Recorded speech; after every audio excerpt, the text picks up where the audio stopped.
Hello, and welcome to ABW Live. It's the Aston Villa game. Yeah, I'm not really sure what to say at the moment. But I am sure where to go first. And first, we go to the chat box. First in the box is Ronry, and he says, wow, told you I was looking forward to this. First in the box, yes you were. Marcus Hodges, Nicky Wilson of the Aston Villa preview fame, who actually made a correct prediction. Okay. J Rob's there. Supercalifragilisticexpialidocious is there. See that, John? Fucking it rolls off the tongue now. I don't mess that up. Captain Sirkan's there. Joshua Page is there. I wasn't following Joshua Page. I can't believe it. I'm so sorry, Joshua. I'm following you now, mate. Marco Bricks UK, Martin Morgan's there. Am235100's there. Thunder Road, Beast LZ, David Michael, K-Man 1867, Thomas from Norway, Colo's Used Cars is there. Archie's there. Just Add Chemical X, Paul Bonner's there. Mika for Life is there. Corey Sealis, the wonderful Kelly Marr, Nude Gooners there. Unique 79. Oh, if I've missed anybody, I do apologise, okay? I am ever so sorry. But to be honest, I don't know if I'm freaking angry. I don't know what I am at the moment. I've just watched some of the worst football I've seen in my life, and we've still come out with a win. Twerking man, I do apologise. Graham Watts, I apologise. Sanam Gurung, I apologise. London is red. Ashley Morris. Right, let's get on with it. With me today is the one, the only. It's back to being just the two of us.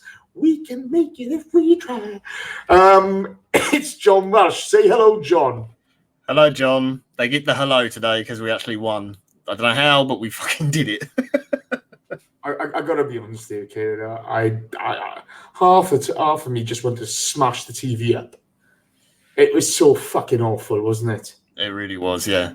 Right, let's get it straight into it. Is it? Kris was supposed to be here, but the Pirates have probably lost again, so he's in hiding. Plymouth Athletic, I think, all over them. I don't know the score though, but he must have lost, mustn't he? How's life, John? You okay?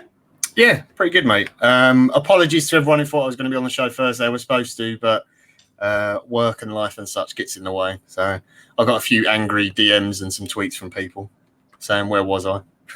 Yeah, to be fair, I wasn't fucking happy either. Okay, you left me and Carl in the lurch. Thankfully, Carl's a winner, so we're all right.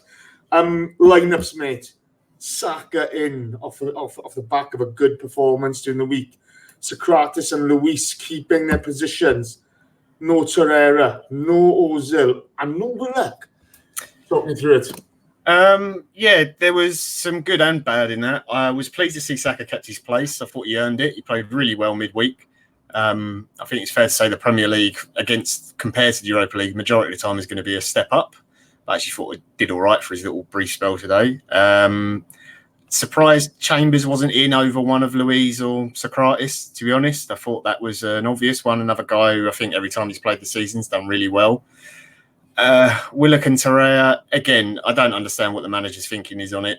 They play well, they put in performances, and every time they do it, they seem to be dropped. Just a quick point on that, mate.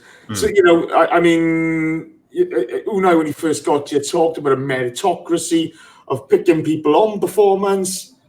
Yeah, it just seems utter bollocks, doesn't it? Yeah, and I don't understand it. I mean, Saka playing is a really big thing, and it's for a kid. What is he? He's 18. He's only just got into the team as well. So, yeah, it's good that he gets picked, but there's a few more that they could have chucked in there. And it's not like you're throwing in, right, Willock is a youngster, but Torreira's not exactly young. It's not like he's inexperienced. Chambers isn't inexperienced. He's played a lot in the Premier League. These are guys that could start comfortably and shouldn't disrupt the system too much at all and can fit in really wherever you need them. So, yeah, that was a bit of a head scratcher. The Ozil one, I've got no idea. And this is not me digging Ozil out either. I just don't understand why the club kept him, because if you're not going to use him, you've just got a guy that's sat on huge wages. It makes no sense whatsoever.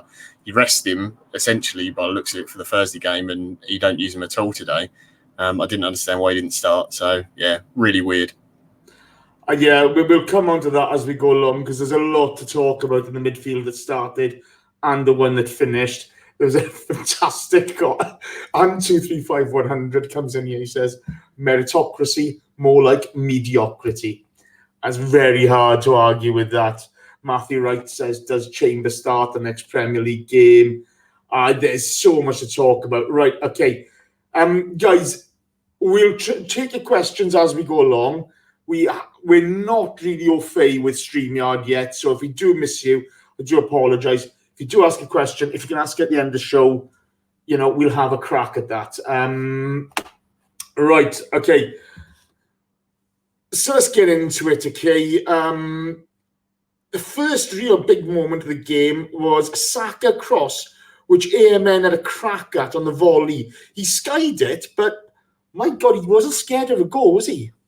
Yeah, no, he wasn't, and I'm really pleased to see him having a go. And Saka as well was one of our bright spots, I thought, in the game today. Every time he got the ball, it wasn't very often, to be fair, but when he did get it, he drove with the ball, he tried to make something happen. He was always positive, whether it was putting the cross in or having a shot himself, and he really looked on it. And that's the one thing with Maitland-Niles. He backs himself. He's got the confidence to do that. Didn't get the technique right at time, but, I really enjoy that. That sort of self-belief in him. Just a quick thank you to Unique79 for the donation. We will jump onto your question. We'll get to that at the end. Thank you very much for the donation. Unique79, you're an absolute rock star. Apologies, I didn't see that. Again, we are getting used to new software, guys, so apologies. Right, the next sort of 10 minutes, pal. My notes here, this is fucking dire. McGinn has a chance saved by Leno. Villa are walking through our midfield. Leno saves from McGinn. Leno saves from an El Ghazi free kick. You had one point where Trezeguet just runs through the midfield and nobody looks at him. Yeah. Nobody, not Ceballos, not Xhaka, not Guendouzi. They're not looking at him. They took control of that game really quickly, didn't they? Yeah, this is the thing, the Premier League's not easy, and you expect the first 5-10 minutes, it's going to be fairly even, and maybe the other team might have a chance early on. That can happen. But you would have thought in this game, especially at home with our record there, that we would just take control in the game and just start to keep the ball. But fair play to Villa, they didn't sit back. They actually pushed up the pitch and actually played some nice stuff. But again, this has happened all season. Our midfield was just non-existent. You could just walk through it. There was no challenges, no tackles made, and our back four is so easy to get at. It's honestly, it's a joke. I don't want to moan lows today because we ended up turning round, which was, a really poor performance, and we got the win. But these same questions keep coming up, and the same things keep getting asked of us, and we have not got an answer for it at all. It's really disappointing. Yeah, it's a massive issue for us. We'll talk about stats kind of thing at the end of the game, because John Moss isn't getting away with anything today, the fat cunt. By the way, I forgot to tell everybody, were you at the game? Did you see Danny? If you do see Danny, give him a hug, because, Danny loves hugs. Danny loves being touched by strangers. He just loves it. And with that, Yvonne Okafor piles in with a donation, and she says, second token win today after Vettel. A token win, yeah, I got to be honest with you. I can't believe how down I am after a victory. I can't. This is becoming painful. We then see John. We get a bit of pressure. Unfortunately, Aubameyang couldn't get his feet out from under him to get to a collar cross, which across the goal. Pepe has a shot blocked by Mings, and then Heaton saves from Aubameyang. It was kind of end to end, but we weren't threatening the goal at all, were we? No, we didn't look like scoring. And honestly, Aubameyang today, although he ended up saving us, I thought for, 89, 93 minutes or whatever, other than his free kick, he looked tired. He did look really tired, and it raises the question as why has he played all those minutes on Thursday? Why was he not brought off and rested a bit? Especially with the fact that Lacazette is out for a period of time. And it just makes you worried that, are we going to end up burning him out? Look, he keeps digging us out of games, and as long as he does that, that's great. But at some point, you've got to give him a rest. You can't ask him to do everything. So, he didn't really seem on it today. Like, his first touch wasn't quite there, and when he was trying to run past people, it wasn't really happening. So I felt in the first half anyway, up until the first goal, it looked like Villa were more likely to score than we were. Certainly, we didn't look like we were really going to put any of our chances away. We'll get to that in a second. Benjamin Ashton piles in the donation, and he says, been listening for years, so should finally donate. Benjamin, thank you ever so much. You're an absolute gentleman. That is very, very kind of you. Be in the chat box more. Just have a chat with the guys. They love it. They love a bit of banter back and forth.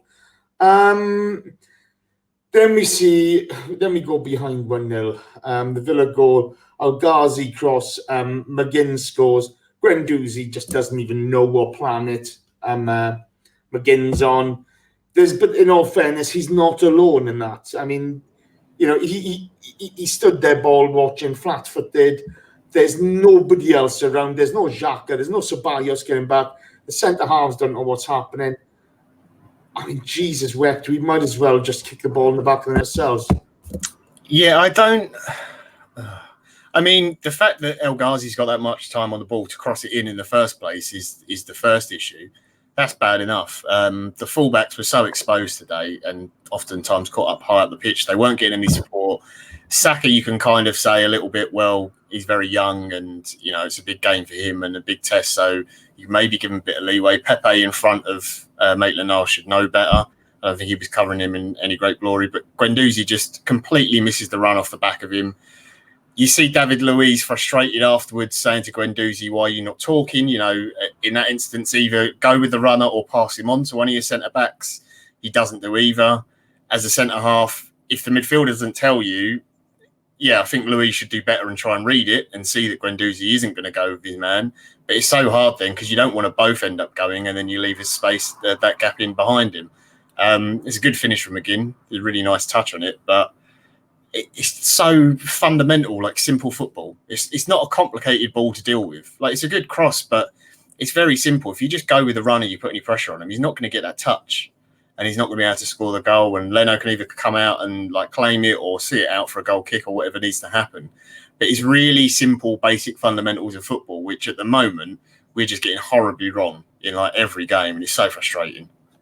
Yeah, it's not as if this is stuff you shouldn't be working on the training pitch, is it? It's pick up your man, it's block off runners, it's doing the simple things.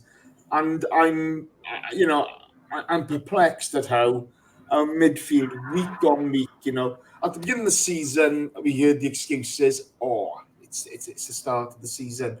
Well, all the other teams have exactly the same time to work on their things. Then it was, it's Liverpool. The Burnley games, it's not been enjoyable so far this season. And last season started off, I know we had 2 bad losses, but they were City and Chelsea last season. But the sort of hope has gone out of us at the moment, and that I feel is there's only one man to blame on that, and he's got to start taking responsibility because he can't keep on putting out this nonsense. Yeah, and getting away with it. The thing is, though, I can't imagine that Emery is in training and not explaining to Guendouzi that he needs to track his runner, or that the defenders need to communicate to Guendouzi, there's a man off your back, you need to follow him or give us a shout if we're going to take him on and you're passing the responsibility on to us. So there's only so much you can do as a coach, and I'm not absolving Emery at all. If I had my choice, I'd fucking get rid of him now, to be perfectly honest. But it's still down to the players on the pitch and getting that done, and at the moment they're just not doing it. Yeah, but the question's got to be asked as to why that's not happening. There's no continuity in team selection or team setup, etc. I mean, you know, I don't understand what he's asking from players. You know, if you're asking Ceballos to play high, Guendouzi to be a link, and Xhaka to hold or to cover the back four, then you're asking people with the wrong skill sets to do the wrong jobs. Do you know what I mean? So, you know, that is the manager's issue. There's nobody else to blame than that. You know, you can't have it all. I don't know. I'm really, really, really perplexed at the moment. I don't understand what I'm looking at. I don't understand what he's looking at, more to the point. And we then see Pepe have a weak shot saved by Heaton. Then Saka has a great shot just over from outside the box. That would have been the dream for him, wouldn't he? Oh, yeah, absolutely. Especially after Thursday, the goal he scored is brilliant. He got that and the assist and everything. And again, he was the one little bright spot because Villa had most of the ball, could just get at it so easy. We're creating chances. We had nothing. The moment he came to him, he just opened up his body, saw a bit of space and went, no, I'm going to have a go here. And he was so, he was very close. And it really would have been nice. And I think that's what we needed in the game because we were under so much pressure and obviously going one down. We just needed a goal earlier to get any response. But he honestly looked like the only one who was going to do anything in that first half because Aubameyang wasn't on it. Pepe didn't seem, I don't know, still for me, he's still struggling a little bit. Hopefully that penalty today will give him that bit of confidence. And the midfield just wasn't connecting at all with the forwards, just wasn't in the game. Yeah, it was really, really frustrating. Game's end chill because I'm shaking my leg in frustration. That's the truth of the matter. That's why my camera's vibrating. Then we see Trezeguet. He had the freedom of the Emirates earlier on, but at this moment in time, my God, he just runs through the middle of the park. Nobody picks him up. Nobody's looking at him. And you're just thinking, oh, God, we're just letting ourselves in for more trouble. We haven't learned from letting the goal in. You have Mings heading just wide from offside position. And we'd seen, we're going to talk about John Moss in a second. AMN had picked up an early yellow card, and then the second yellow comes. And, you've got, I can't remember who the Villa player was. They're both on the floor. They've both gone shin to shin. And John Moss is just kind of walking about, enjoying the moment, isn't he? He's just waiting for it. He checked to see if it was a straight red with VAR. With the challenges that came later on in the game that went unpunished, do you feel the second yellow for AMN was justified? People are going to dislike me as normal on this one. I thought the first yellow was fine. It was straight bookable offence. He's just pulled the guy down. But that second one, he gets the ball first, and I know that's what people will say. So he's won the ball. He's won it cleanly. The problem is that the follow through, the height he's foot at, and it's stud showing. For me, it's a second yellow. I know people didn't like how long Moss took over it, but VR does now check it if it's going to be a straight red.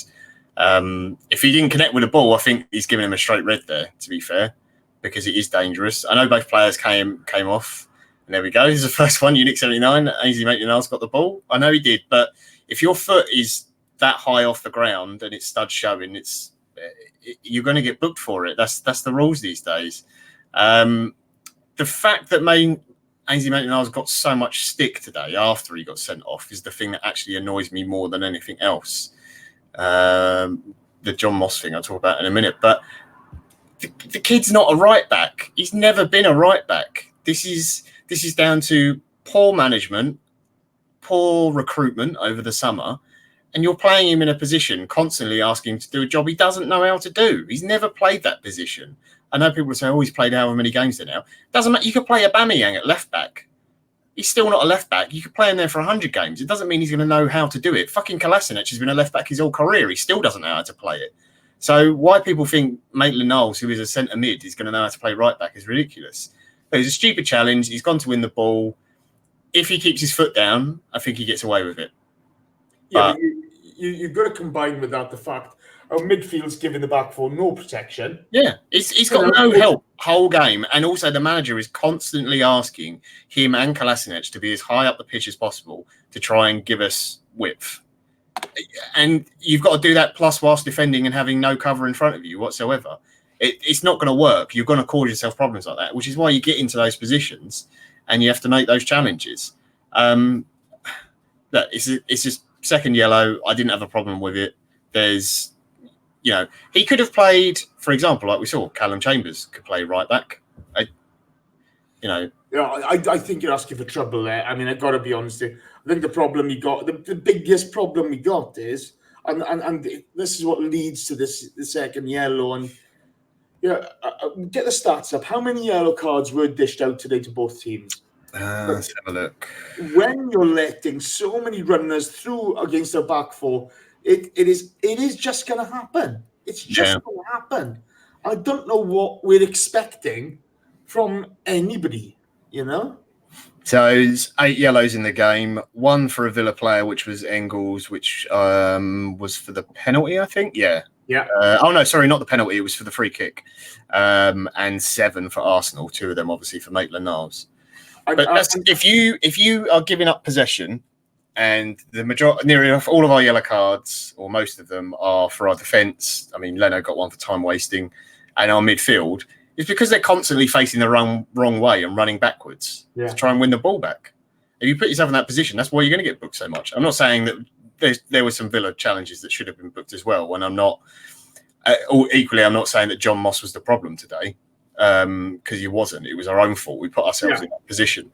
But if you are asking for trouble, if you constantly are turning the ball over and your midfield's really hard at the pitch, and no one knows, I don't know who was playing defensive mid today. Because it wasn't Guendouzi and it wasn't Xhaka. I don't get it. And this is the thing. He likes playing Xhaka in the quarterback role, but he was, there was no form to it. Jim Howson's just piled in with the donation, and he says, "Emery out. Sorry, not sorry. You are not alone, my friend. You are not alone." It's I don't know. I'm just this first half was some of the biggest pile of shit I've ever seen in my life. Can I just say quickly, Joe? Sorry, I missed one. Maxi B as well with the donation. Thank you very much, Maxi. Your donation did come through. Me and Jason are trying to do this and tweets and everything all at once. We're struggling a little bit, but we've got your question and we'll keep that for the end. But thank you very much for the donation. Thank you, Maxi. Apologies, I missed you, mate. I'm going to stay on the YouTube channel from here on in, Nick Apal, and try to pick up the questions about it. Then we see, and this was the icing on the cake for the first half, Sokratis and Wesley come together on the far side of the park. And Sokratis has been given the decision. He doesn't really know that. But then he tries to buy a booking or a red card. It was just embarrassing. Yeah.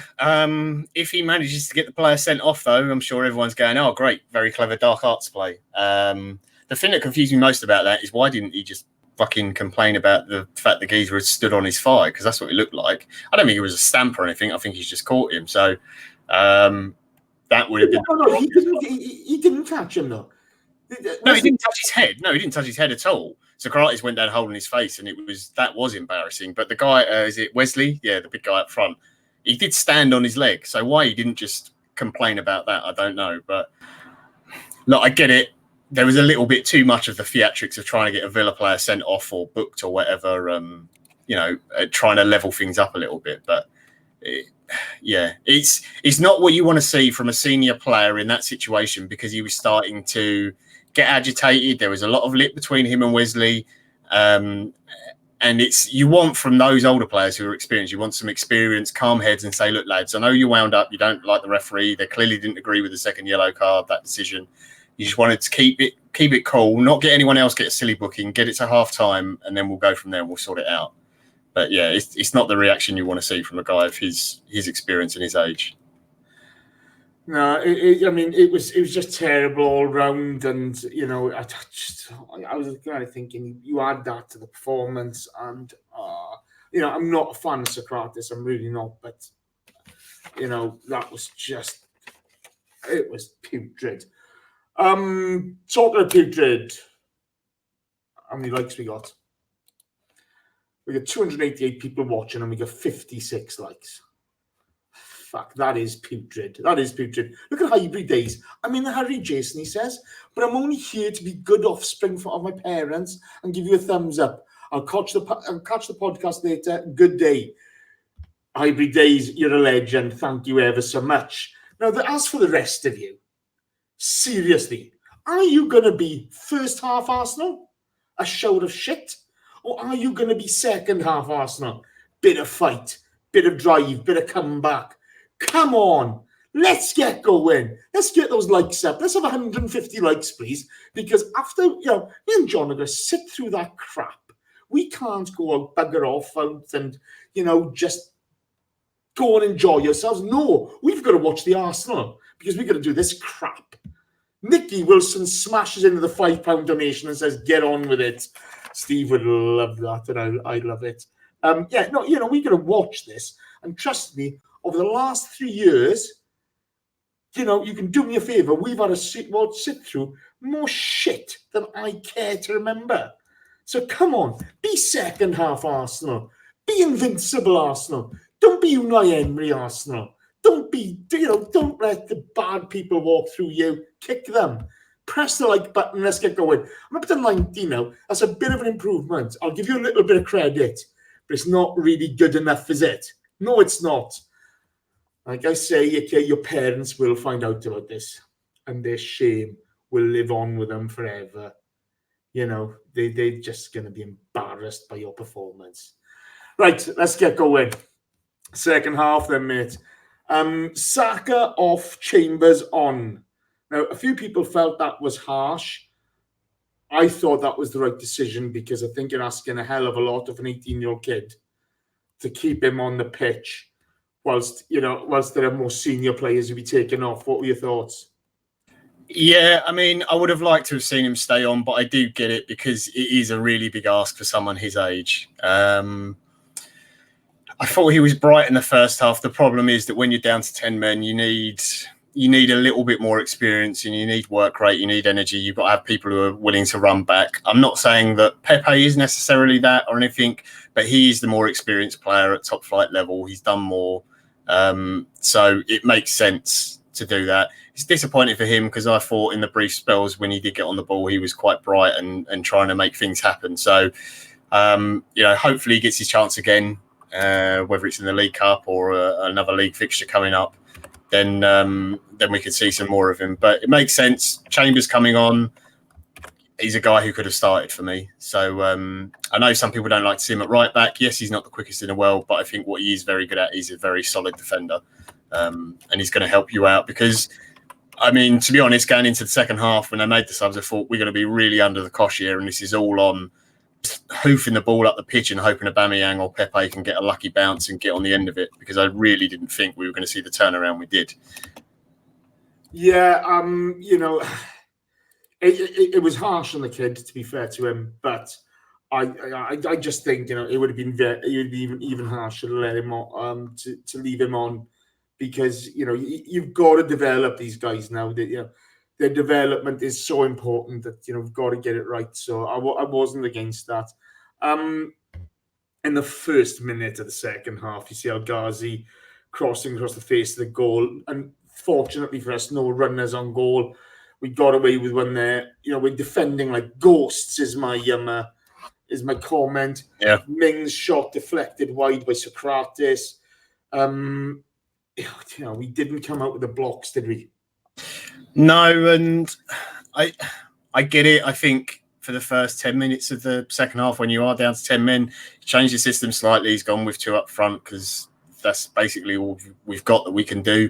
And you just kind of want to sit. If you can hold it at 1-0 for that first 10 minutes, get your foot back in the game, and then go from there and try and build on something. Thankfully for us, because I don't think, honestly, we were going to get back into it if Villa kept on pressing the way they were, certainly in the first half and the start of the second. They started to drop off.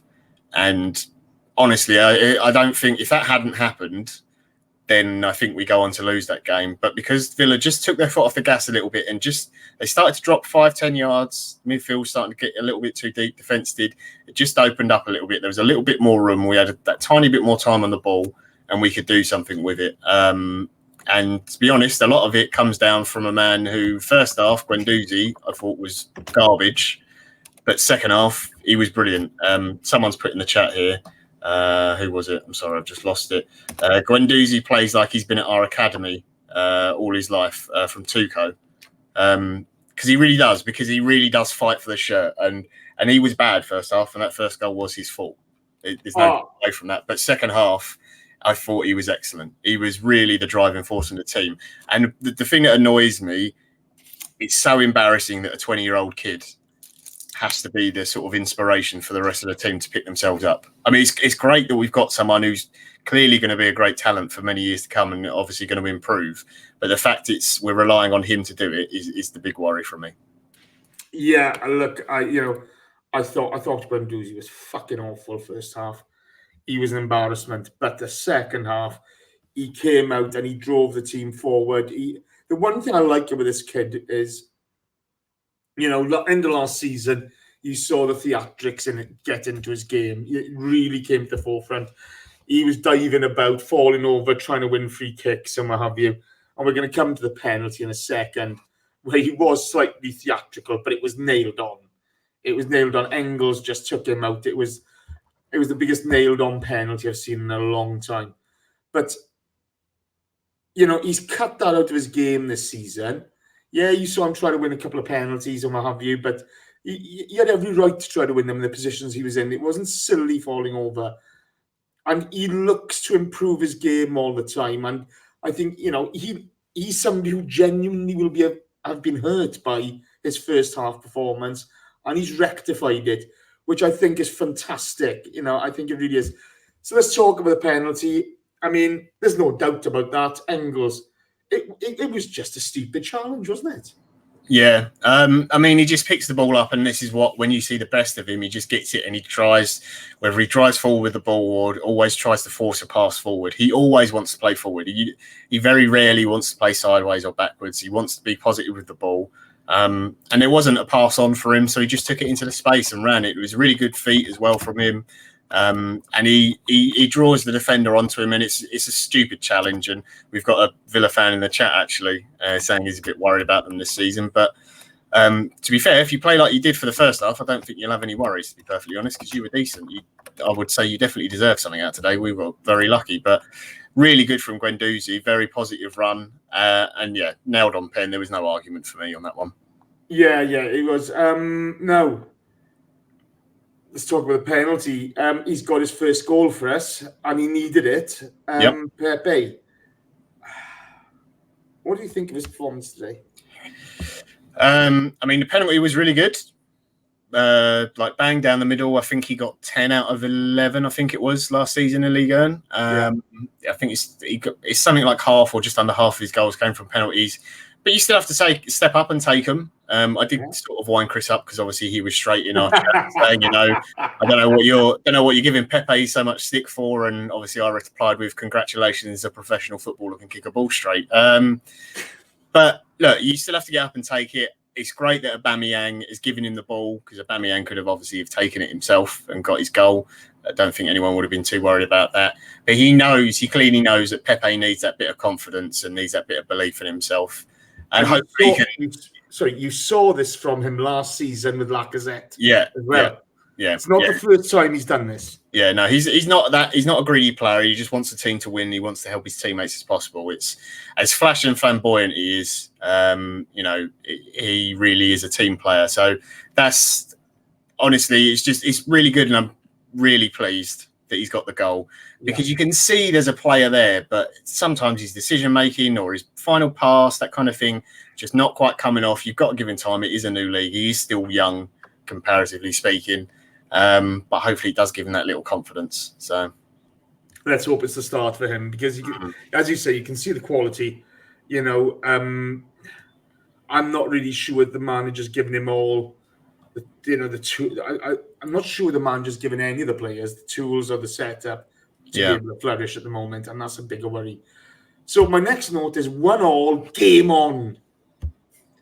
Then my next note is McGinn shoots wide, confusion in our defence. Then Wesley scores. A Grealish run, a good cross Sokratis just can't keep up with Grealish. And, it was rubbish, wasn't it?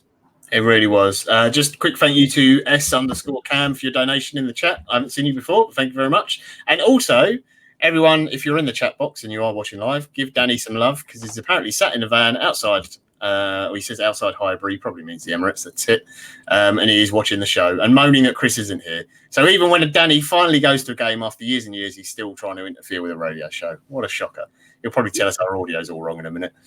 That goal was... Grealish is a good player, don't get me wrong.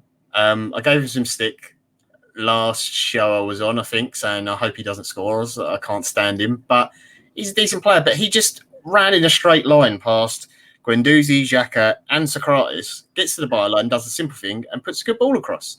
None of those three make a challenge on him. It's so pathetic. It really is. And Wesley gets across David Luiz, who got excited, saw a bit of his hair fly in front of his eye or something, got distracted by it. I'm not really sure.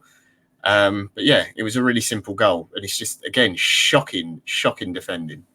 I see, I still want to get that, my little saying on Sokratis, going, fucking tell me again how quick he is. Tell me again how quick he is. Because he was falling over like a wobble. I don't even know what a flubble wobble is. He was falling over like one.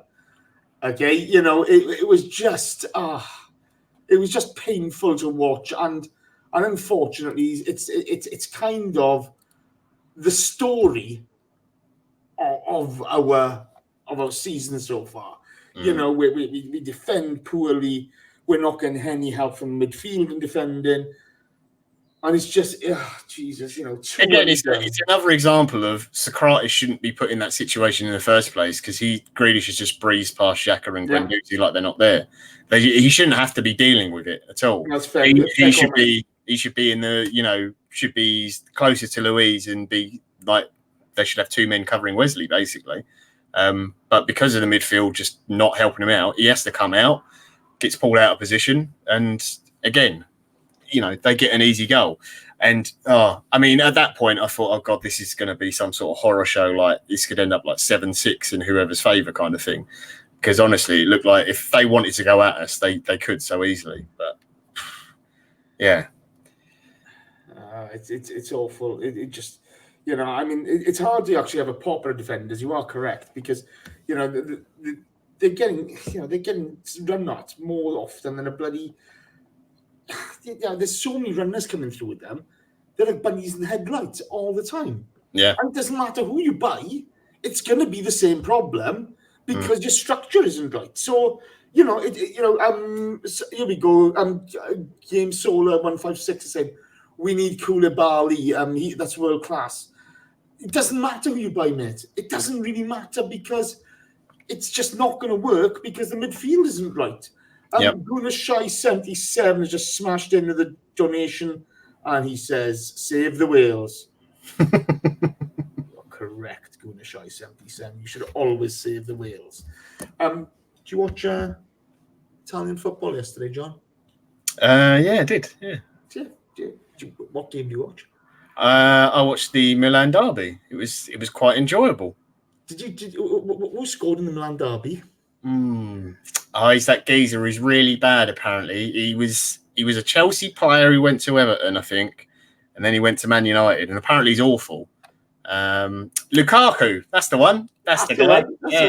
Is it fraud Kaku ripping it up as Serie A, as well as ripping it up everywhere else? Did you watch the game before that, John?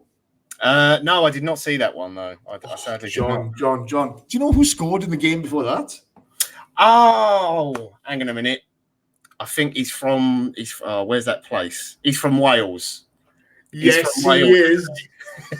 Yes, he is. Oh, Lord. Yes, he is.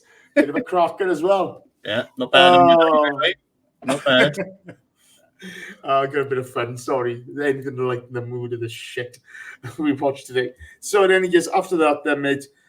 Then a break. Trezeguet shoots straight at Leno. And then you have Aguibe and Xhaka coming together. Now, Xhaka lands on him with the studs, okay? but Xhaka was in control of the ball with the Gibe challenge. John Moss gives the free kick to us. but no yellow card for Gibe. I mean, I'll be honest. I thought Xhaka should have been booked because he's overrun the ball, knows he's about to lose it, and so he puts his studs up as high as possible and stamps right on Gilbert's ankles. I thought he'd done him. Honestly, if you watch it back, he does that on purpose. That's not an accidental thing. It's hilarious. But yeah, how we get a free kick out of it, Xhaka doesn't get a booking or anything. It's so funny. But he got away with it. I just thought it just summed up John Moss as a clown. Okay, it doesn't matter which way you look at it, the guy's a frigging clown. Yeah. With that, somebody who's not a clown is some guy, and some guy smashes into the $5 donation and he says, "Let's hit 150 likes, boys. I think we've conceded 170 shots and targets in the last 3 games. Very poor." You are correct. You are absolutely correct. My God, it was. I don't know. I don't even know what to say anymore. Then we have, and this is a bit where I feel for Xhaka actually. Pepe passes to him on the break in the box, and the ball just gets stuck under his feet. Yeah. The crowd again on his back. It's painful to watch at this point. How do you see this going for Xhaka? I can't see him lasting, honestly.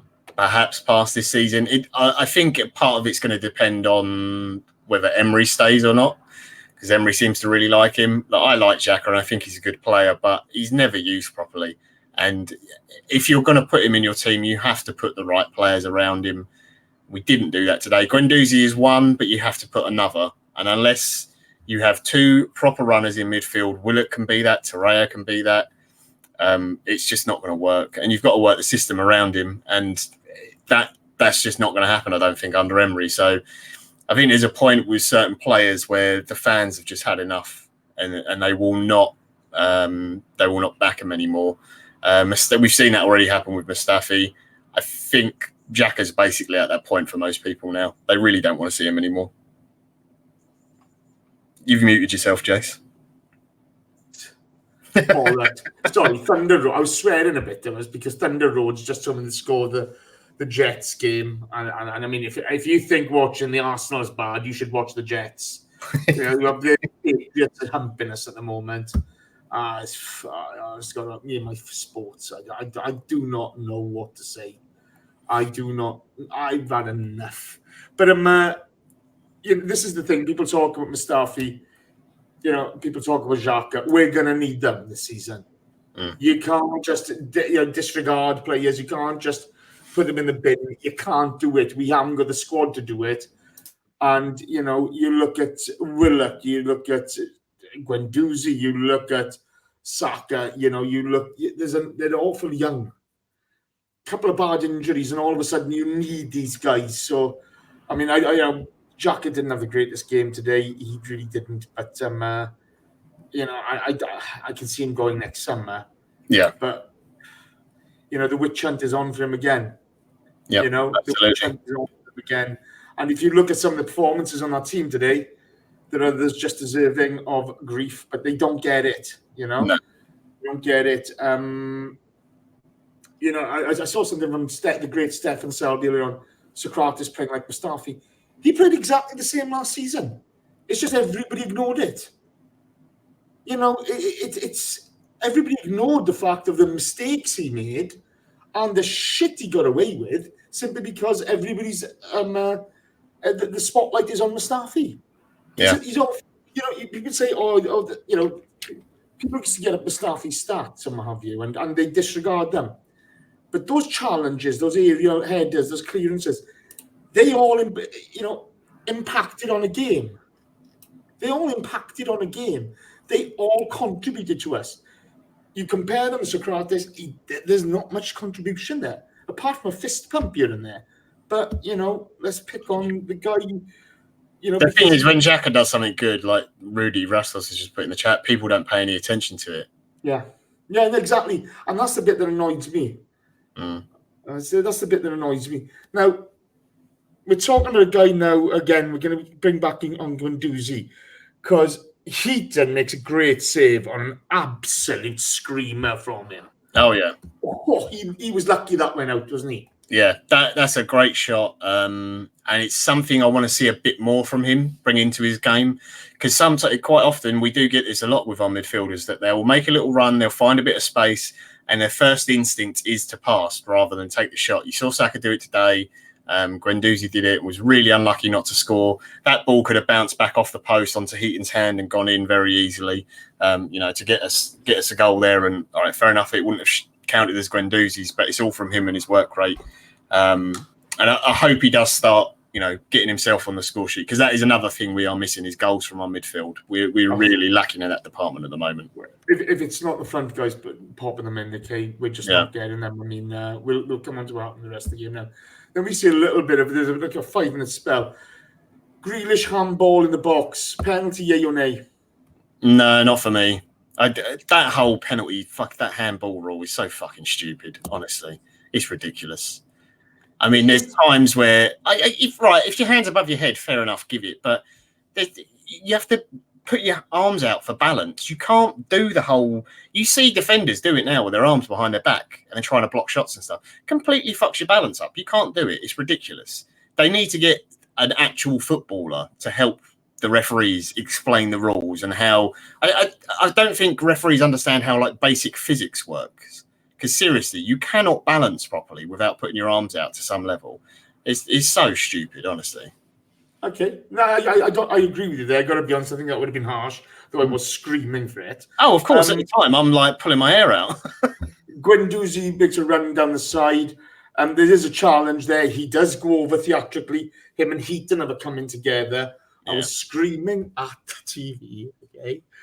Stick the head in him, Guendouzi. Stick the head. I really was. I'd had enough by then, Just break his face and move on, And I don't get how Heaton doesn't get booked there. I really don't. I think he starts an altercation. Yeah, I think it's the whole Guendouzi, because he puts his finger up and he doesn't quite poke him in the face, but he's putting it close enough to wind him up. And you can see he's obviously got a little bit of... There's still a little bit from the end of the first half of, if we can wind a few of these Villa players up, we might be able to get one of them sent off and maybe get them down to 10 men. But yeah, he did go over a little bit too easy. And I understand why Heaton's annoyed, because you think you play for a club like Villa, you're in the bottom three as it is anyway. You know your season's going to be tough. You're winning away at the Emirates. I know we're not the Arsenal of old, but it's still amazing that you're winning away. And to be fair to them, up to that point, they were probably outplayed us the majority of the game. And if we got a penalty from that, which, let's be honest, is a dive, you're going to be absolutely screwing. So you're going to get that reaction. But yeah, I mean, I think Guendouzi's a little bit lucky there. He doesn't get booked for, simulation, because he was definitely looking for it. He was. They were both of them could have got booked there, to be fair. Okay. We then get Alba shooting wide from a Sokratis head-on from the corner. Ooh, he shot well wide, didn't he? Yeah, again, he just did not look on it today. He just looked tired. He really looks like he needs a rest, doesn't he? We're going to talk about Alba at the end of the match here, at the end of the show. But I don't know how one guy can dig us out the shit so often. I really, our tactical setup at the moment is start 11 players and hope Aubameyang scores. It's as simple as that. Then we get the changes. Xhaka off, Ceballos off, Willock and Torreira on. Your thought? Well, we've already spoken about Xhaka. Let's talk about Ceballos. Non-existent, wasn't it? I got to be honest with you. I heard so much bollocks about this guy after the Burnley game. Okay, and he was fantastic, to be fair. Okay, but all too often, flatters to deceive, no influence on the game whatsoever. Is he the new Santi Cazorla? Fucking wind up. I don't know. Look, there's a reason. There's a reason why Madrid would let him out on loan, but equally there's a reason why they wouldn't sell him. You can see the talent and ability there, but it's tough. And also, you can't ask one guy to make the difference in midfield. It's so... Because Guendouzi and Xhaka just weren't in the game at all first half. And then it's hard for him. All he can do is get the ball and try and give it to Pepe or Aubameyang or whatever and try and do stuff.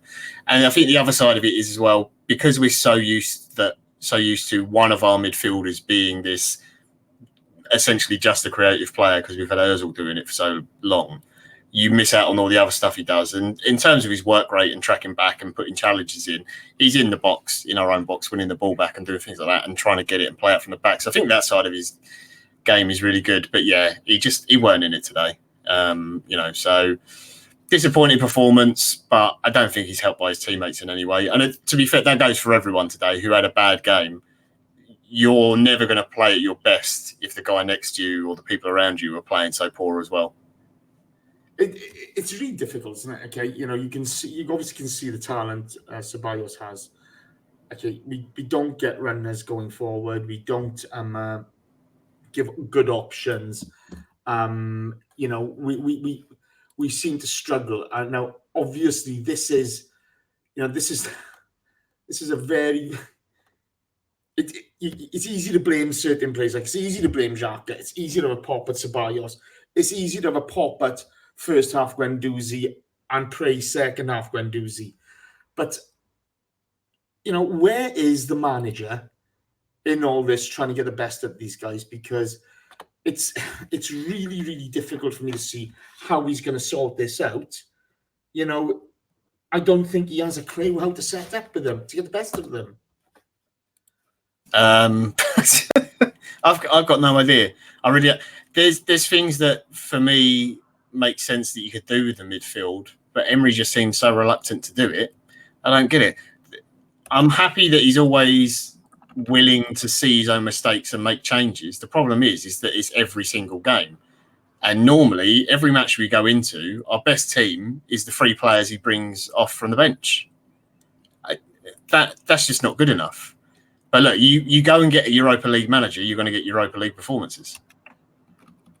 I couldn't agree more. I thought Emery was the right man when we got him. I really, really did. Okay, I thought this is a guy who he's got experience. He's been at big clubs. Do you know what I mean? He'll have learned from his mistakes.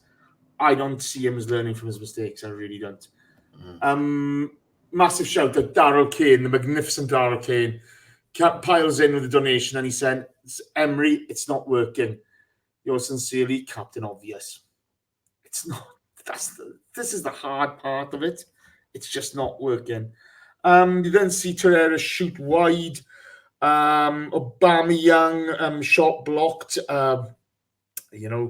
McGinn play acting after coming together with Kolasinac, where Kolasinac holds his ground. No different to kind of the stuff we'd been doing, to be fair. It was getting a bit pantomime out there. Yeah. Then you get a Chambers shot deflected wide after a Pepe overhead. We were starting to apply a bit of pressure here, weren't we? Yeah. All of a sudden, again, Villa just kept dropping back deeper and deeper and deeper. And then the manager is... I don't know. His substitutions didn't make any sense to me. The Villa manager, Dean Smith, because we were there for the taking. We were so open, especially with 10 men, and we're going to start chucking players forwards, so you can hit us on the counter. But he made subs that just made that team drop back and back and back, and they kept giving up the ball, and they were just clearing up the pitch, and we're getting possession again. And again, Guendouzi's getting the ball. He's being positive. He's driving forward. He's trying to increase the speed of play. Pick up the pace and the tempo of it. And the crowd as well. To be fair, it was great atmosphere at the Emirates by all accounts. Danny and Carl were saying, and they're all really getting behind the team. It's just everything was going in our direction at that time. We just needed that goal, and thankfully we did get it. Yeah, it came very quickly afterwards. A nice attack. Chase gets in a good position from a really lovely pass from Guendouzi. I don't think you can not acknowledge how the quality of the pass from Guendouzi. Yeah. Because it put Chambers on the front foot in the box. First shot's blocked. Great feet, wins the ball back and bang. That was a dirty little finish, wasn't it? Yep. As a great finish. Points there to Josh Daw for the word dirty finish. My favourite sort of finish. I love Chambers. I think he's great. I think he's just Mr. Consistent. He doesn't do too much wrong. He's never going to give you a 10 out of 10 performance. He's not going to be a top-tier defender or anything else. But he'll always play. He doesn't hide or anything. And I'm really pleased for him to get a goal. I just hope the manager just looks at him and just says, just give him a chance. Just give him a chance in the team, whether it's has to be at right back if AMN is out for a while now until Bellerin's fully fit, or it's at centre back and whatever, and you drop one of Luiz or Sokratis, whatever it is, just give him a chance. He's played all around the league. He's played for loads of different teams. He's got really good experience. He knows the Premier League.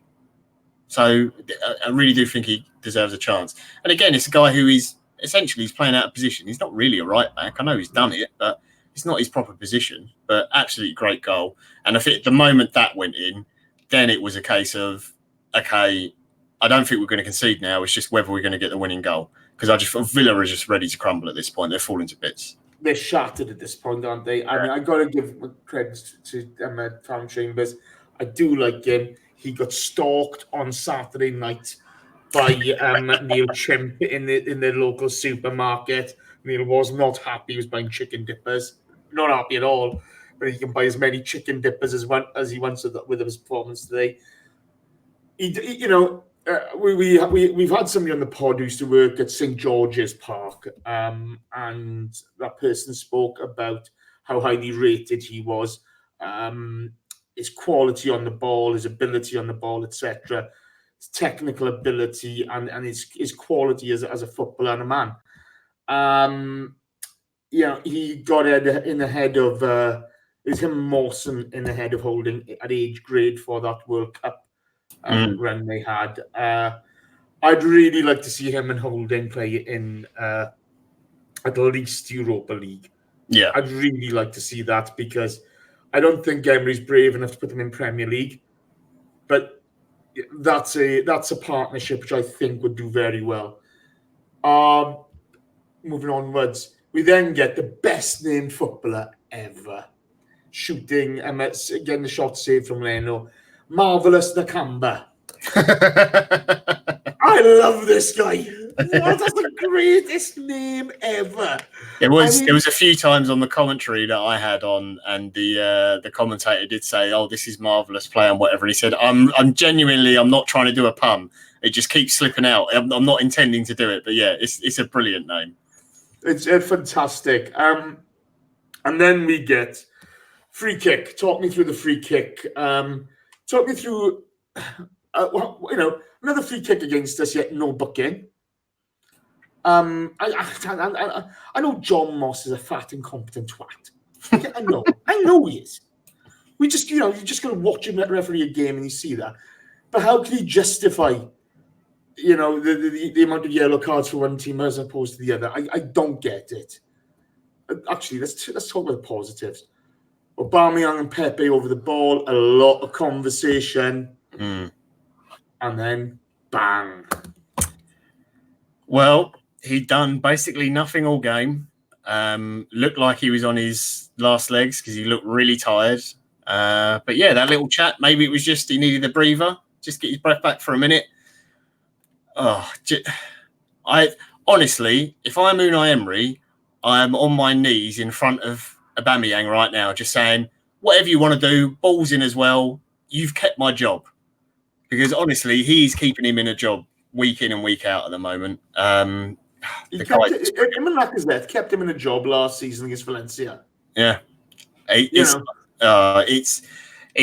so good. He's so good. His strike rate is ridiculous. The number of goals, not just for us, but for Dortmund. And you look over his whole career, I don't think he ever goes in like more than 3 games without a goal. I think he's been involved in every goal or every game we've played this season where we've scored.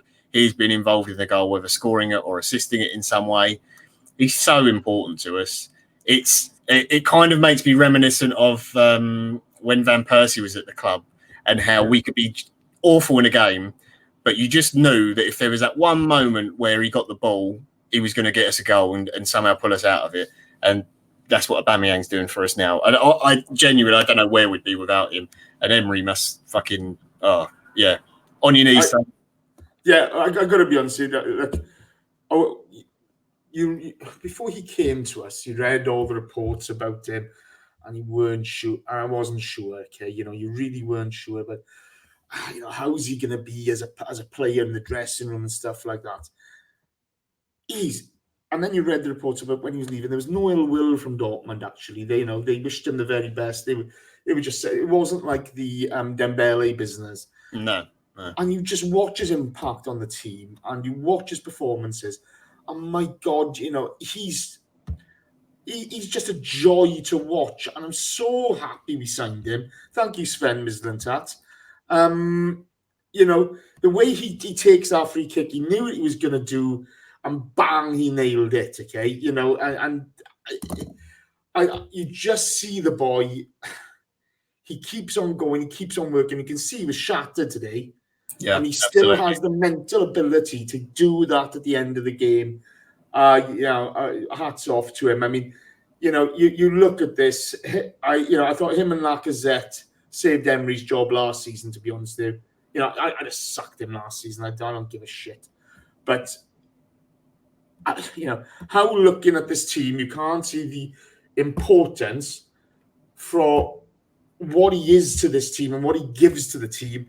I just don't get it. And we're lucky Josh Daw isn't in charge because he'd have sold him last season. So would have I, to be fair.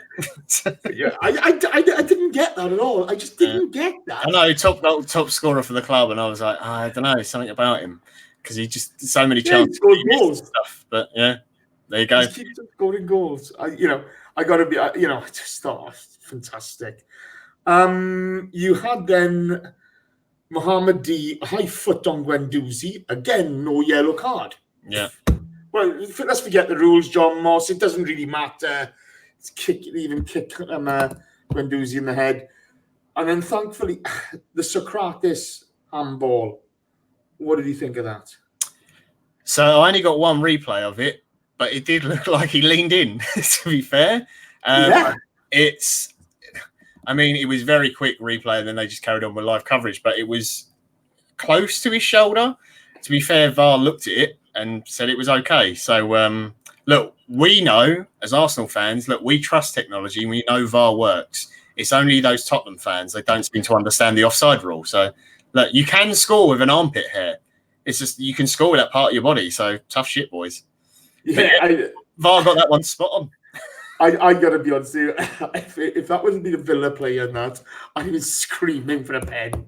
Oh, absolutely. I thought we got a little lucky there. Oh, jeez. And, he's motioned towards it. It's just arms out. I don't get what these people are looking at. Some guy who's just smashed in with another donation. Thank you, mate. You're an absolute rock star. We will ask your question in the question sections now. Okay. But, his arms away from his body. Yeah. I don't get it. I'm still laughing at all these people talking about VAR. Oh, you can't have that with the Son offside. It's a millimeters, man. You've got to give it to him. He's offside. What the fuck? Yeah, it's so confusing. I don't understand why people are arguing about it. There's a new thing now. They're saying you have to bring back in the daylight rule. What? It's the one thing that you can get spot on. You can get offside spot on. It's fine. It's if you are ahead. I think even if it's your level now, I can't remember the exact ruling, but if you're in front, it's tough. It doesn't matter what it is or how much it is. Not that, you have to give advantage to attacker. That's the offside rule. Fuck off. Yeah, that's a load of bollocks. I tell you what. Would you have Brendan Rodgers instead of Emery? Oh, right now I would. To be perfectly honest. I'd have him twice on Sunday. Arsene with him as well. Yeah, fucking unbelievable. Right, that was the game. What a roller coaster, pal. First person I want to talk about really is Guendouzi. Jekyll and Hyde performance, but what a second half. Shows a guy who's really, he's got so much dog in him. You've got to love him, haven't you? Yeah, absolutely. First half performance was just not good enough. Totally at fault for that first goal.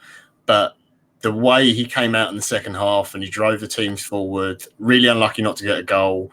He was involved in the build-up with a brilliant ball to Chambers for Chambers' goal as well. And just showed the right attitude and really played for the shirt. And it's why the fans have taken to him so quickly as well. So from his through balls, the quality of them. is very, very impressive. Yeah. You So, I just want to see him develop and continue to grow as a player. He's got a long, long way to go.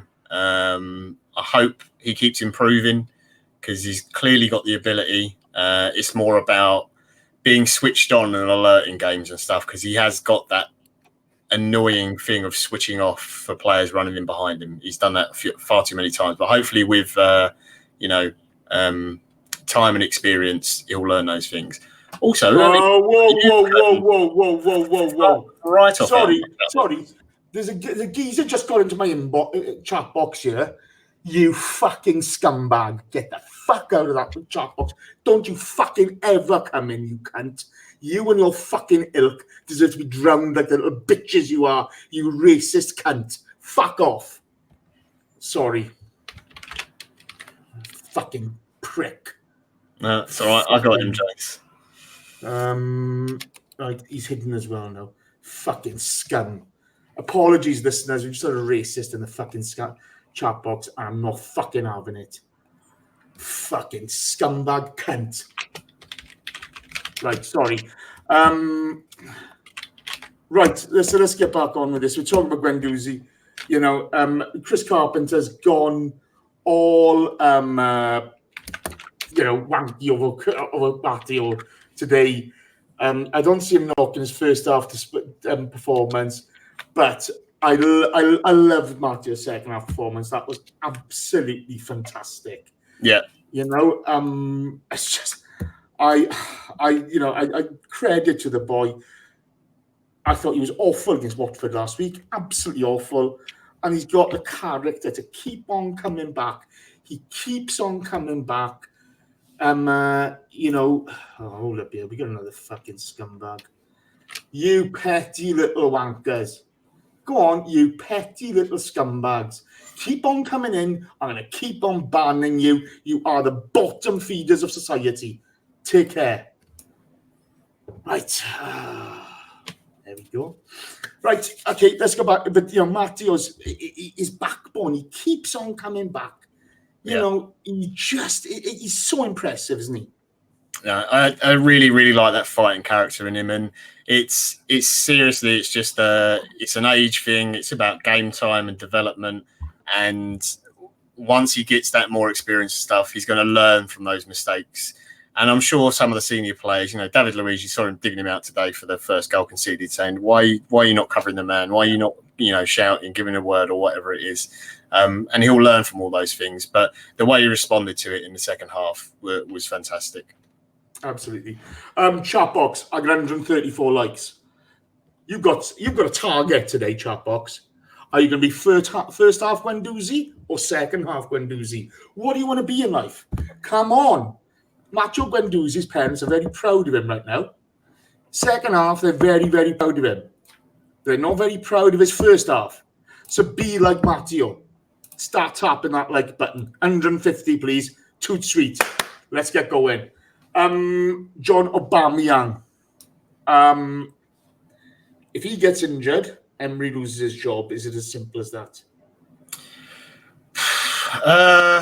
It could be, yeah, because at the moment, I know we got a goal from Pepe and we got a goal from Callum Chambers today, but one's from a penalty and the other one is where we're chasing a game and really applying on pressure. But Aubameyang is the only consistent scorer we have in the team, and whilst Lacazette's out injured, I don't know where else we're going to get goals from. So that's honestly, he's keeping him in a job right now. I don't think the club would sack him mid-season.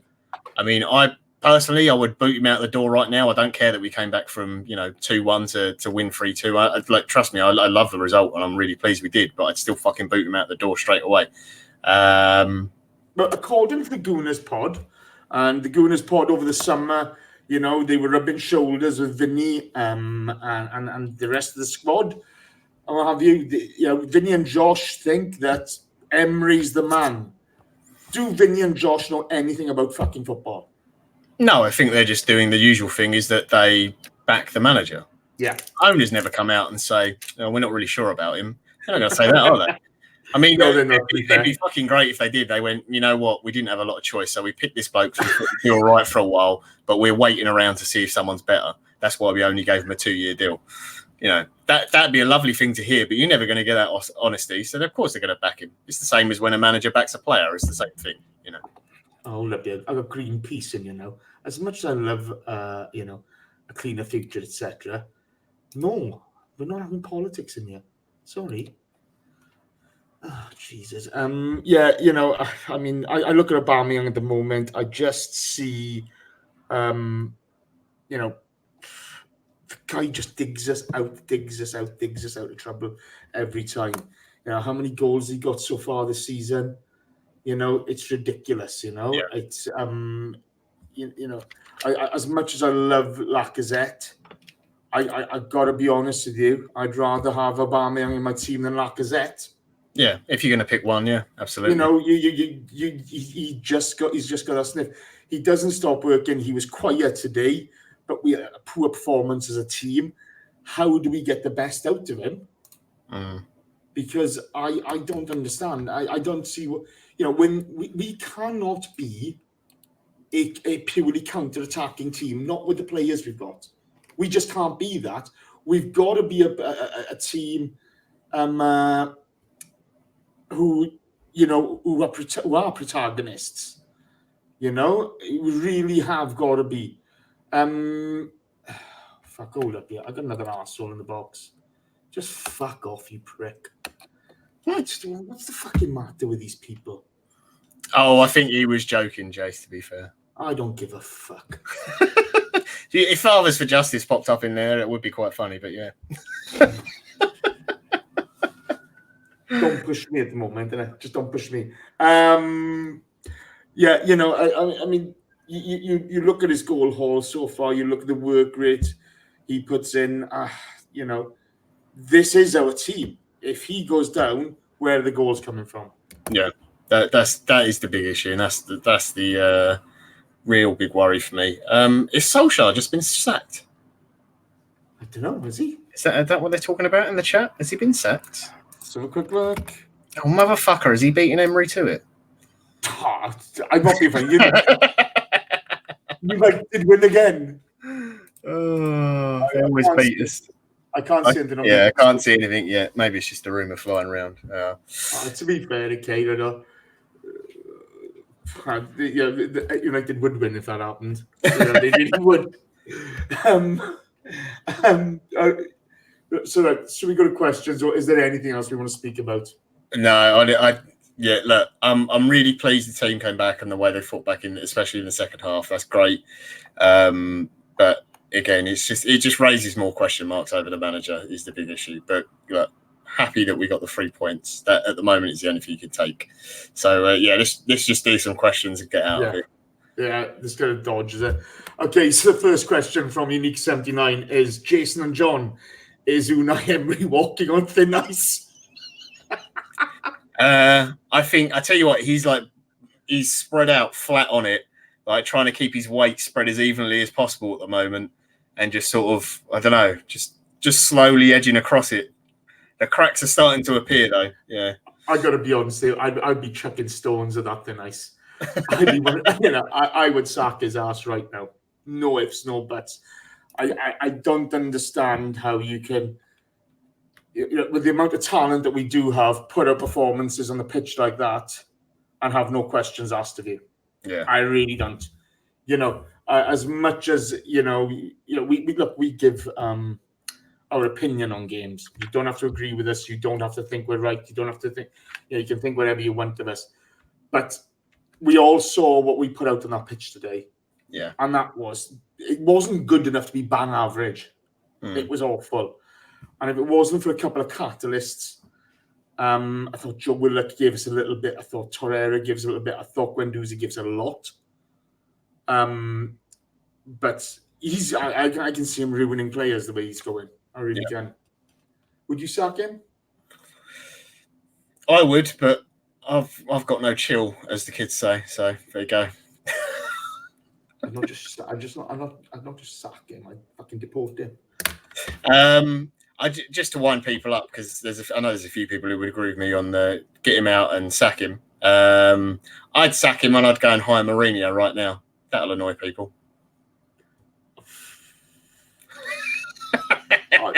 I got to be honest with you. I think Mourinho would bring attacking football compared to what we're seeing from Emery. And we defend properly. Yeah, and we would actually defend properly. And for all those who tell me about the Emery master plan, my manager and all this, you don't know what you're talking about. Sorry. It's as simple as that. Josh Page asks, we haven't won away to Man United since 2006 in the league. What do we do next weekend to change that? Sack Emery? I've got no idea because our away form is terrible. But thankfully, Man United are so garbage at the moment. We've got a chance. Don't say that, John. Don't. Honestly, I've got no idea. That result could be 4-0 to either team. It could be 10-0. It could be 0-0. Honestly, it's no. It's awful. I really don't know what we can do. The best thing we can do is go out and put a positive midfield out that's got legs, that can move. I hope Saka gets another start. I'd go with the same front three because I think we play Monday night. I think it's Monday. Yeah, Monday Night Football. Yeah. So, by the way, it's me and you and somebody else for that. Oh, for fuck's sake! There's a surprise. I'd go with the same front three, but I'd change the midfield. I'd put Willock in there. I'd put Torreira in there and Guendouzi, and just let them let them play. Put out the players who are playing well, and see what they do. You got a point. Just getting a lot of young players onto you. Yeah, but sometimes you have to do it. Fair point. Unique 79 again asks, we are conceding too many goals like last season. Sokratis and Luiz are liabilities. Should we go with Chambers and Holding in central defence? I'd give it to them once they're both fit, and I'd try it out. I don't, like you said earlier, I don't think Emery will do it in the league necessarily. But it's not just those two fault. Don't get me wrong, they are making mistakes and they've got issues, but it's the midfield in front of them. Until you sort that out, it doesn't matter who you put in defence. You're still going to have problems. That midfield has been a problem since last season. Yeah. Funny enough, it looked to be solved when you had Ramsey and Xhaka in the two. Yeah. It did. Results tell you that. But I don't know what he's going to do now. I really don't. Maxi B asks, drop Xhaka, Saka, Willock, plus Guendouzi and Torreira. Should they come in? I'd bring in Willock and Torreira. Saka in the middle. That's a big ask. I know he drifted in the middle today a couple of times and did some good stuff there, but I think for now I'd still play him wide. And let him play in his natural position, not to ask too much of him. But again, dropping Xhaka, I don't know whether that makes a huge difference in the midfield. Maybe it does. Give it a go. We've got to try something. I don't think it does, okay? But the problem I've got is I can see of the two, if you're going to play two at the base, I can see Willock and Torreira working. Yeah. Okay, but with Torreira, with having the under the auspices, stay. Yeah. You are doing the covering job like you do for Uruguay, etc. I don't see that happening. And I don't see Guendouzi as a man able to play up further up the park effectively. Because I think it's just too many touches with him, not enough pass and move. He's somebody who's built for maybe a three-man midfield. But you can't have three base players at your midfield, can you? I mean, Willock will run box to box for you all game. This whole idea that fucking hell, was another one there. You can cunt off and off. Hold on, where are they? That's all right, I got it. The idea that midfielders either have to be attacking or defensive and can't be anything in between is ridiculous. Midfielders can play both. They can do box to box, and Willock can do. Yeah. So I think you can play free in midfield. You just have to say, like, one of you is going to be slightly deeper than the other and whatever. But, yeah, you can go as a unit. So if you, for argument's sake, you had Guendouzi, Torreira as the two base players and Willock slightly higher up doing that, the B2B role. Yeah. I'd happily give that a go, but I'd like to see them do it Europa League before they do it Premier League. That's the one thing. He's going to have to start using Europa League as a testing ground for formations at the moment because I don't see him. He's not going to get it right in Premier League, is he? Yeah, absolutely. I'll answer the next one. Thomas from Norway asks, is Emery telling the team to play safe? We seem to let loose more in the second half. I think it was desperation. I don't think he's telling to play safe. I just don't think he's got the setup right. John, your opinion? I do think he is a little bit pragmatic at times, which is something we've called out for, which we didn't have under Arsene. The problem is... Pragmatic managers don't let in 51 goals. No, that's the problem. The problem is he tries to be pragmatic, and I think he tries to get the team to play slightly safe. But the issue is that the midfield and defence has got no connection or communication at all, so it doesn't work. So essentially, you're shooting yourself in the foot before you've even started the game. And unless you get that communication, that defensive stability first, the basics, like simple principles of football, then it doesn't matter how pragmatic you are. Matthew Wright's question says, do you see things improving once Holding, Bellerin and Kieran come back? I don't know how we play through the midfield. We play both full-backs so high up the pitch. I don't see how they'd improve things going forward, I think. And they will add a little bit to us going backwards. But teams play so often through the middle of us. That's where your big problem is. And, as much as I love Bob Holding, he's never been the saviour of Arsenal. I mean, the kid is overhyped already on actual performances on the pitch. People are slagging off Bellerin before he got injured last season. Everybody seems to have forgotten that.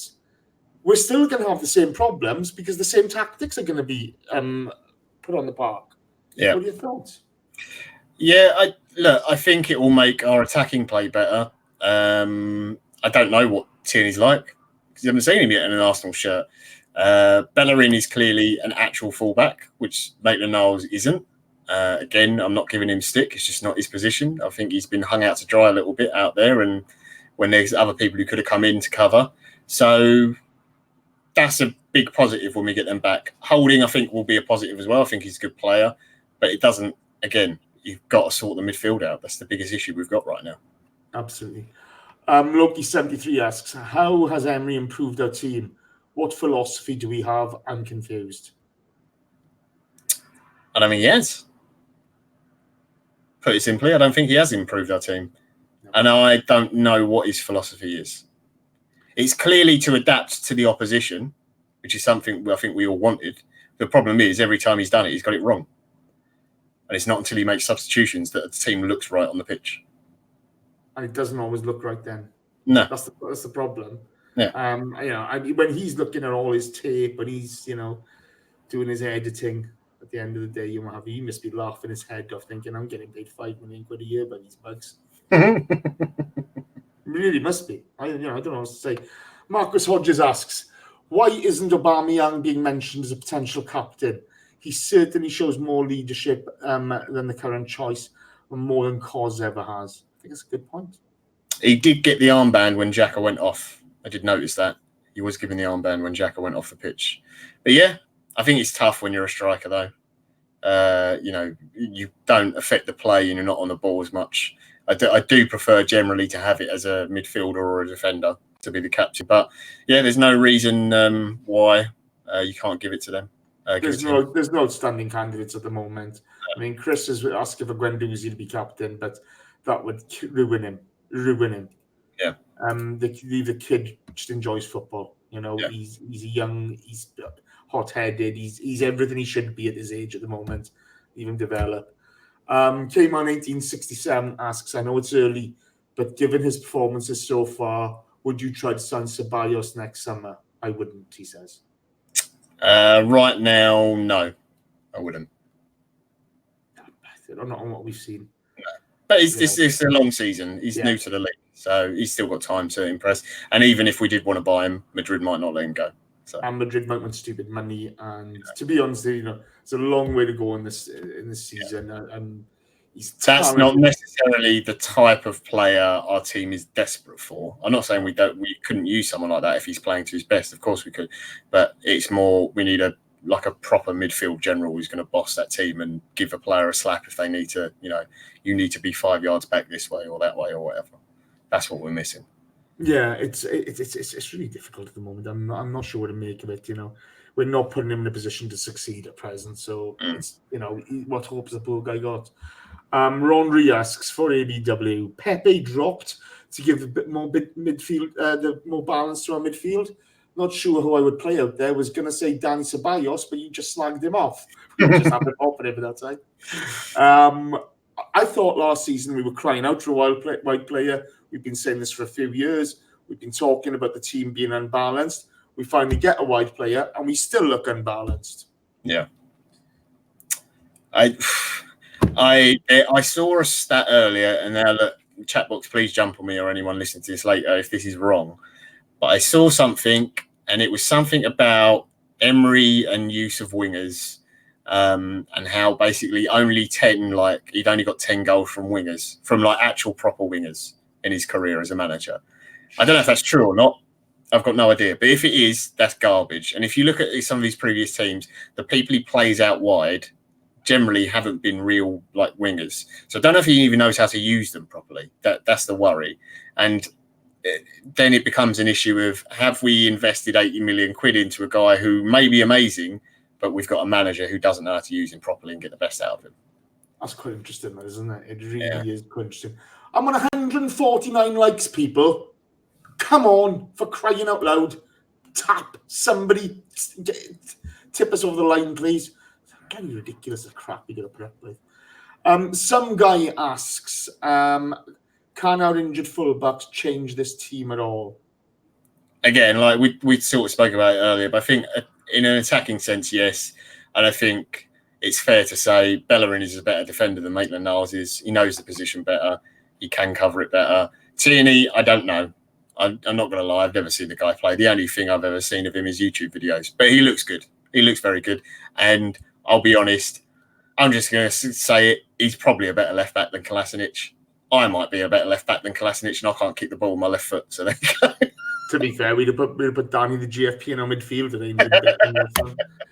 And final question of the night is from Aryan Hadari.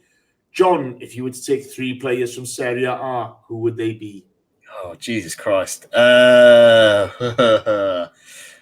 would take Barella from Inter, a young Italian midfielder, very creative, very talented. Reminds me a little bit of Cesc. There's this geezer at Inter as well called Skriniar, who's a fantastic centre-back. There's one more. He plays for, what's that team he plays for internationally? Wales. He plays for Wales. Aaron Ramsey. That's the one. Yes, correct. And I'd agree with you on all of them, except I'd get Lukaku in just to piss Kris off. The other one is I'd take 2 players and instead I'd get a manager in and I'd go and get Antonio Conte and nab him from Inter. So Berg comes in here, he says Ramsey, Mkhitaryan and Szczesny. I tell you what, apart from racists and idiots, I do love this chat box. Jamie Fitzgerald was the 150th like. You're a winner, son. You're an absolute winner. Thank you ever so much. Aryan Hadari says, name a more iconic duo than John and Jace. Chips. You're far too kind, pal. That's it for tonight. I think we've beaten the shit of that. We've gone for an hour and 40 nearly. Or nearly an hour and a half, sorry. That's it. To the chat box, you have been absolutely magnificent. There's been some brilliant questions in there. There's been some brilliant interaction. Thank you ever so much. It's been really enjoyable to watch. Unfortunately, apologies for having the racist scum pop in the box, but hey, we will get that now and again. But we won't put up with that shit. We will never put up with that crap. Special shout outs to these guys are all wonderful and amazing. Unique 79, Yvonne Okofo, Benjamin Ashton, Jim Howson, Maxie B, Nikki Wilson. Oh, Christ, I can't read my own handwriting here. Oh, S-Cam, Gooners Shy 77, Some Guy, Daryl Kane. You've all been brilliant. Thank you so much. if you are listening on any other platform, apologies for the nonsense with the racists, but we're a live show and that's how we roll. It's just what we got to do. If you do want to be part of the chat box, and it is amazing, please subscribe to our YouTube challenge. Click on the bell icon, and they will let you know whenever we go live, as well as the tweets we put out. Is there any special shout outs this week, John? No, I think that's it. Just another one to Ed Loud, who's still plugging away. Him and his granddad just doing amazing things. If you don't know Ed or follow him, it's worth the follow, because some of the pictures of him and his granddad and the places they go is fantastic. The video he did, I just love, because you're talking about a guy who has been caring for his granddad for the last number of years, he doesn't get out to see people. He just doesn't. He rocked up to Walk and Talk last year, and some of the pictures and videos of that, of granddad going up and on the steps and stuff, were magic. And he had the bottle to put his feelings out there on that video. And I'm just in awe of the guy. I really, really am. By the way, we'll be joining Paul and Jake Core for a special a couple of weeks before the Palace game, because they're doing a Walk and Talk again. A special shout out to Danny, the GFP, his first game in a long time. He and Sean were there. They bumped into Carl and a few of the guys. I hope lots of people hugged him and made him feel really, really uncomfortable, because he deserves to feel as uncomfortable as possible. The Pirate let us down today, but what do we expect? He's a big Guendouzi fan, and he won't accept the first half was awful. But sorry, I can't keep that. I just can't keep it up anymore. That's it. We'll be live after the Forest game. Yeah, Forest, isn't it? I'm not sure. I don't know. Am I on that one? That might be. Oh, balls! I tell you, Wiz on there. We got a special guest for that one. Yeah. Sophie Nicolau's on with us. As long as we don't go into extra time. Is it you? No, it's you and Danny and Sophie. Yeah. Yeah, me, Danny, and Sophie. Yeah. I'll do the next lineup soon. So we look forward to seeing you all then, guys. The Thunder Road puts in the Carl Jenkinson testimonial. Damn right. God, I love Carl Jenkinson. That's it for tonight, guys. John, I would say normally to you, switch this shit off, but it's me who's switching it off. So there you go. Magic. Take care. Good night, all.